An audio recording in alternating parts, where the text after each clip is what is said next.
Eu duvido que vocês já tenham visto uma imagem como essa que eu vou mostrar aqui para vocês.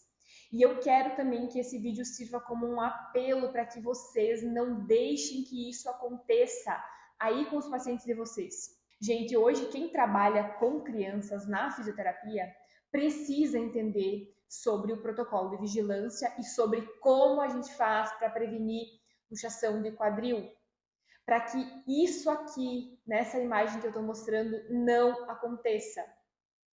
Essa paciente aqui, dessa imagem, eu avaliei ela alguns dias atrás, ela tem 6 anos hoje, ela tem sim um atraso motor, e é uma paciente que não foi bem acompanhada ao longo da sua vida. Ela não passou pelos processos de ficar em pé no tempo adequado, não fez treinamento de marcha. A família dela não recebeu uma orientação profissional sobre o que deveria ser feito em casa para prevenir essa condição. E a gente chegou nesse resultado aqui, de uma luxação total de quadril. Então, é uma paciente que sente dor no quadril, ela não consegue ter um treinamento de marcha, ela não consegue ficar em pé, ela fica em um mau posicionamento quando ela está sentada. Então, é uma paciente que hoje sofre as consequências pela falta de um profissional que soubesse como conduzir o tratamento dela, sobre como conduzir a família para evitar de chegar nesse ponto aqui. Então, vamos olhar essa imagem e entender o que está acontecendo nesse quadril aqui. Eu vou olhar aqui para o lado porque eu estou vendo a imagem aqui. Então, vocês podem ver que tem uma luxação total, né? A cabeça femoral está lá em cima na pelve dessa paciente. Se vocês for olhar aqui, o acetábulo ele já tem uma displasia, né? Então já tem um processo degenerativo ali, então a paciente sente dor nesse acetábulo também. Ela tem uma cabeça femoral que não está bem formada também. Então esse exame aqui, gente, é um exame de quando a paciente tinha 3 anos.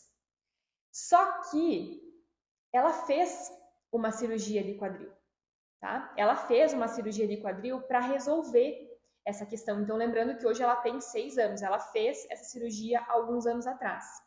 E aí, ela fez essa cirurgia e vocês estão vendo essa outra imagem aqui, que é pós-cirurgia. Então, ela foi lá, o médico foi lá, corrigiu aquela luxação, vocês estão vendo aqui, o quadril foi reposicionado lá dentro do acetábulo, né? A cabeça femoral foi reposicionada lá dentro do acetábulo. A gente consegue ver ainda sinais de displasia, né? A gente consegue ver uma alteração nesse quadril, mas ele foi reposicionado na cirurgia. Só que eu já falei também muitas vezes que não adianta fazer uma cirurgia e nunca mais ter cuidado. A cirurgia por si só não vai resolver todos os problemas, ela vai reposicionar o quadril, mas existe risco desse quadril luxar novamente se nada for feito.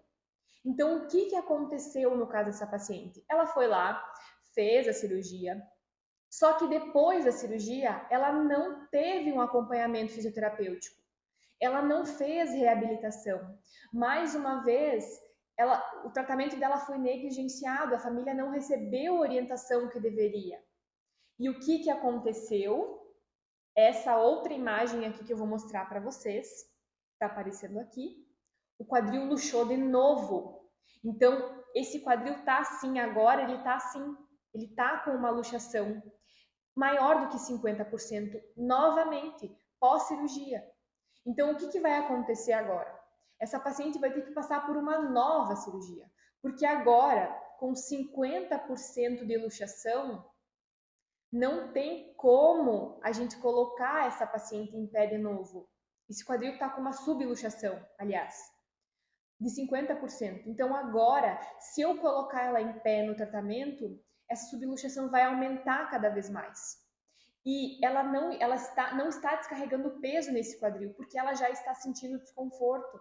Então, quando ela fica em pé, porque ela se coloca em pé sozinha, quando ela se segura em algum móvel, em alguma pessoa, ela consegue se colocar em pé sozinha, ela descarrega o peso todo no membro inferior direito, porque ela não consegue, por dor, por desconforto, colocar no membro superior esquerdo. E eu não posso treinar marcha com ela, eu não posso colocar essa paciente em pé agora, porque eu tenho um risco muito grande de aumentar essa subluxação, de aumentar o desconforto da paciente. Então, aqui tem 2 pontos que a gente tem que observar. Essa paciente teve o seu tratamento negligenciado a vida toda, não por todos os profissionais, pelos fisioterapeutas, pelos médicos. Então, ninguém orientou essa paciente sobre o que deveria ter sido feito, tanto para prevenir quanto depois da cirurgia, o que deveria ter sido feito. E também um outro ponto para a gente observar aqui é que se essa paciente chega para nós e a gente não pede o raio-x, e a gente não avalia esse quadril, e a gente não sabe que tem uma subluxação aqui, o que acontece? A gente coloca essa paciente em pé, tenta fazer o treinamento de marcha do jeito que der e a gente pode aumentar cada vez mais essa subluxação. Então, o raio-x, pedir uma imagem e saber, obviamente, avaliar essa imagem, traz segurança, traz clareza, ajuda a gente a decidir o plano de tratamento. Esse quadro todo, essa história clínica toda dessa paciente poderia ter sido evitada se lá desde o começo ela tivesse tido um acompanhamento adequado. Se a família tivesse recebido as orientações adequadas sobre ficar em pé, sobre treinar a marcha desde cedo, é uma situação que poderia ter sido evitada. Por isso que fica o apelo aqui, gente, sobre não negligenciar a avaliação do quadril. É muito sério prevenir.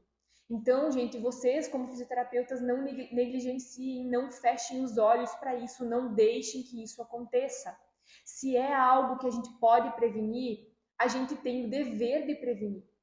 Eu entendo que talvez você não tinha o conhecimento ou não tem, mas hoje em dia tá cada vez mais sendo difundido isso. Então, gente, aqui no meu perfil tem muito conteúdo sobre isso. Podem aproveitar para acompanhar, para tentar começar a entender. Tudo bem que no começo é um pouco confuso, mas tem bastante conteúdo aqui para vocês começar a entender. Tem destaques falando, tem publicações falando.